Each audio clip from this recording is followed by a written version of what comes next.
Olá, aluno, tudo bem? Aqui é o professor Alex. Hoje nós vamos dar início ao nosso volume 4 do nosso material de história, tá bom? Então aqui nós estamos na página 1 do volume 4. Vamos estudar o capítulo 7 e o capítulo 8. Nós vamos ver a história da industrialização e o mundo da comunicação e da informação. Você pega seu material. Caso você não tenha, você deve copiar todos os assuntos, pausando os vídeos, copia no teu caderno para você ter conteúdo, tá? E matéria para você estudar. Vamos lá? Vamos começar falando um pouquinho aqui da história da industrialização. Olha só, você vê aqui um filme clássico, é uma cena dos tempos modernos de Charles Chaplin. Você vê aqui várias engrenagens, né? Um filme muito interessante. É um filme em preto e branco do cinema mudo. Se você quiser, você pode assistir pela internet. É um filme muito interessante que fala do início da Revolução Industrial, de todo esse aqui, ó. Essas engrenagens, as grandes indústrias. Olha só, então você viu a imagem aqui, está observando? E vai responder essas questões no teu caderno. Nessa cena, em que local estão os dois personagens? Olha só. Em sua opinião, o que é produzido em um ambiente como o da foto? Terceira, há fábricas na região onde você mora? Quais são os produtos fabricados? Aí você vai responder essas três perguntas no teu caderno. Vamos agora para a página 3.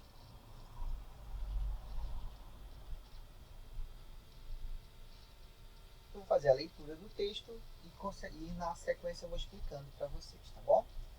Formas de produção em diferentes tempos. Você já pensou em como são produzidos objetos usados no cotidiano?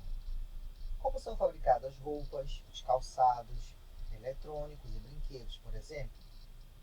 A maioria desses produtos é gerada em fábricas. Nelas, a matéria-prima passa por um processo de transformação por meio do trabalho de pessoas e máquinas, o que resulta em determinado produto.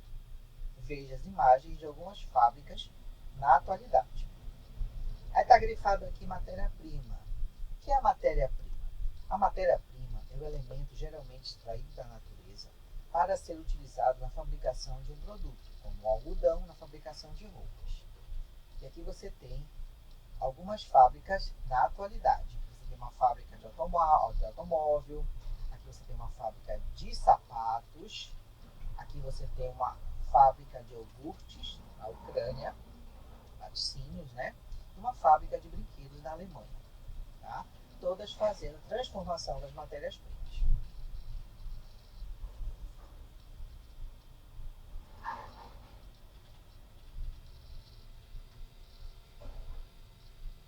A produção de mercadorias no passado e no presente. Atualmente, o modo de fabricar produtos é bastante diferente da forma usada no passado, pois ocorreram grandes mudanças nos processos de produção com o passar do tempo. Conheça como os tecidos eram produzidos no passado e também como são feitos atualmente. Aqui você tem fabricação de tecidos no passado, olha só. Aqui você tem um equipamento chamado de tear.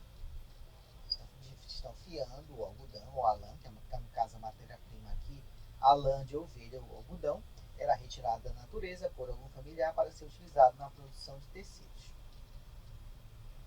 Há 300 anos não existiam fábricas, por isso a produção de tecidos era realizada manualmente com a utilização de ferramentas e máquinas simples. E muitas vezes ocorria na casa das pessoas com a participação de familiares. Os tecidos eram produzidos em tear. Tear esse equipamento aqui, tá vendo? Não se faziam muitos de uma única vez, pois eram encomendados e vendidos um a um.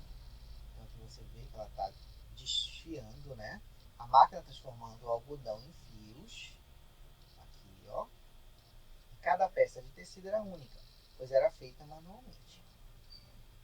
Então aqui ela puxava essa madeira aqui que fazia os fios se encaixar, formando as tramas. Tá vendo? Tinham fios daqui e fios daqui. Conforme ela movimentava essa madeira que vinha daqui para cá puxando, ela ia formando as tramas do tecido. Se você olhar o tecido, são formados por tramas. O que são tramas? São fios que se encontram, né, bem apertadinho. Você pode olhar assim, um fio com um tecido contra a luz, você vai ver como se fossem vários quadradinhos juntos. E agora a fabricação de tecido na atualidade. Atualmente, quase todas as etapas de produção de tecidos são realizadas por meio de máquinas, né? Geralmente o algodão, uma das matérias-primas usadas na fabricação de tecido, é colhido por meio das máquinas agrícolas. Olha só, o algodão vem para cá, vai para a máquina, que vai transformar em fios, que transformam dos novelos gigantes, né? A máquina transforma o algodão em fio. Na sequência, os fios são traçados, apertados, assim formam os tecidos. Esse aqui faz o papel do tear. As fábricas produzem em grande quantidade e de forma mecanizada, diferente do que acontece na produção artesanal. Nas fábricas, cada trabalhador tem uma função específica, como cuidar da quantidade de produtos e operar as máquinas. Então aqui você vê a produção manual, a produção do fio, o fio vai para o tear, primeiro chega a matéria-prima, o algodão ou a lã, vai se transformar em fio, os fios vão para o tear, formando as tramas e formam os tecidos em poucas quantidades. Já na fabricação agrícola, a grande quantidade de matéria-prima são produzidas, que são formados os fios, os novelos, né, os carretéis, montado aqui na máquina, que faz o papel do tear. Uma diferença grande, né? No volume de produção, na quantidade que é feita. E aí você tem um exercício para poder assimilar um pouco do que nós vimos. Copia no teu caderno ou resolve no teu livro. Analise as imagens e relacione a matéria-prima com o produto em que é utilizada. Lembra que matéria-prima é aquela matéria natural que você extrai da natureza para produzir determinado produto. Por exemplo, os ovos. Você vai associar a casa, a roupa, ao bolo ou ao molho de tomate. O tomate, a casa, a roupa, ao bolo ou ao molho de tomate. Cimento e o algodão. Aí você vai fazer a relação. Na segunda questão, utilize as letras PA para identificar as características da produção artesanal e PM para identificar as características da produção mecanizada. Nós vimos há pouquinho. Primeiro, cada produto criado é diferente um do outro. Você acha que é uma produção artesanal ou uma produção mecanizada? Aqui embaixo. Os produtos fabricados têm o mesmo padrão. Produção artesanal ou produção mecanizada. Grandes quantidades de produtos são fabricados. Produção artesanal ou produção mecanizada. A produção é feita em pequenas quantidades. Artesanal ou mecanizada. Tá? E aqui nós temos a seção Explorando documentos. Conforme a leitura da imagem, responda as questões. Então aqui você tem um sapateiro. O que ele está fazendo? Está cortando couro, está montando solado, tá vendo? Esse é um quadro de 1535, tá? Da Biblioteca de Nuremberg, ok? Então aqui tem uma gravura de um sapateiro. Que produtos estão sendo fabricados? Os produtos representados são feitos de forma artesanal ou mecanizada? Você já sabe qual é a diferença entre o artesanal e a mecanizada, nós acabamos de ver. Ou seja, com auxílio de máquinas. Explique a sua resposta. Se você dizer que é artesanal, você vai dizer por quê. Se for mecanizada, você vai dizer o porquê. Tá? Então, resolve essas questões para poder fixar muito melhor o que você acabou de aprender. Página 6. Aqui a gente vai falar um pouco do surgimento das fábricas. Nós vemos que antes os produtos eram feitos de formas artesanais e passaram a ser produzidos de formas mecanizadas, né? Conforme você estudou anteriormente, há cerca de 300 anos não havia fábricas.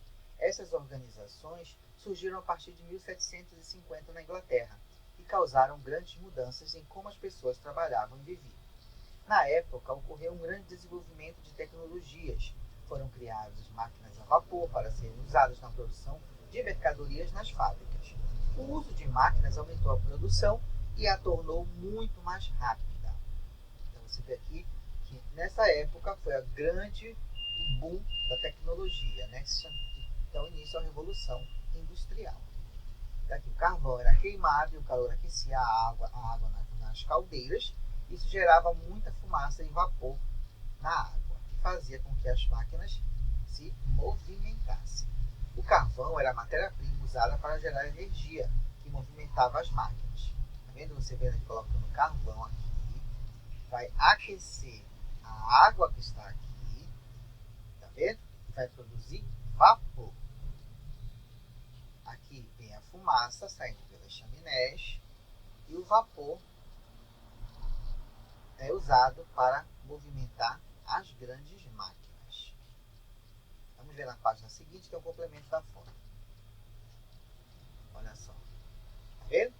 Ele ia para cá e fazia girar essa roda, que tinha uma correia, tá vendo? E fazia girar uma outra roda e fazia movimentar diversos tipos de teares e máquinas. Olha só. Todas interligadas entre si, mas todas usando a energia que era gerada pelo vapor d'água, né? Então, olha só. As fábricas eram instaladas nas cidades, o que ocasionou o crescimento urbano, pois eram necessários trabalhadores para operar as máquinas. Essas pessoas geralmente vinham do campo.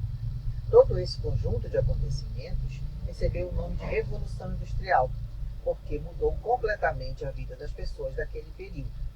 Esta ilustração representa como era uma fábrica daquele período. Nós vimos todinho como é que era a movimentação. Primeiro vamos falar um pouquinho sobre o que é uma revolução. Uma revolução é a mudança, transformação em algo, por exemplo, na sociedade. E mecanismo é o conjunto de peças que possibilita o funcionamento de uma máquina. Tá? Então aqui você tem homens e mulheres trabalhando nas fábricas por aproximadamente 16 horas por dia. Essas pessoas operavam as máquinas e por isso eram chamadas de operários, palavra que é usada até hoje em dia. Geralmente trabalhavam com uma função específica, faziam apenas uma coisa e conheciam somente uma parte da produção. Eles não detinham todo o conhecimento do produto, pois não participavam de todas as etapas da criação. As matérias-primas, como o algodão e a lã para confeccionar os tecidos, eram compradas pelos donos da fábrica em grandes quantidades e ficavam estocadas, até fazer todo aquele processo que nós já sabemos como funciona.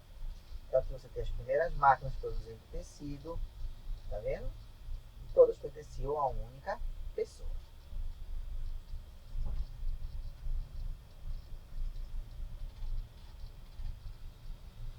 Para finalizar, a gente vai começar só a fazer a leitura desse texto aqui, Os Trabalhadores e o Tempo do Relógio. Com o surgimento das fábricas, o relógio se tornou um objeto bastante utilizado. Os relógios eram importantes para organizar a rotina de trabalho dos operários, pois o tempo de trabalho e descanso eram controlados pelos donos da fábrica. Conheça as transformações ocorridas na Inglaterra a partir de 1750, quanto ao modo de vida dos operários que trabalhavam em fábricas de tecido. Então você vê aqui que ele acorda, olha só, antes do surgimento das fábricas, as pessoas trabalhavam em casas, faziam produtos artesanais ou manufaturados, ou em oficinas e definiam o tempo de trabalho na produção dos objetos. Depois de vender os produtos, esses trabalhadores ficavam com o valor cobrado. Com o surgimento das fábricas, os operários passaram a receber um salário pela função que realizavam. O dono da fábrica pagava de acordo com o tempo trabalhado pelos operários e definia o tempo de trabalho e o valor do salário. Dessa forma, a contagem do tempo era muito importante para os trabalhadores e donos de fábricas. Os operários moravam em casas com pouca ventilação e iluminação em bairros próximos à fábrica onde trabalhavam. Com o salário que recebiam, não podiam pagar por uma moradia mais confortável. A poluição do ar causada pelas fábricas provocava doenças respiratórias em várias pessoas. Tá? Então você vê aqui que geraram diversos problemas com o surgimento, a mudança, né, da manufatura para a mecanização. Então a gente vai finalizar por aqui. Na próxima aula a gente retorna a partir dessa página de novo, releia tudo que nós vimos, faça os exercícios e até o nosso próximo encontro. Tchau, tchau.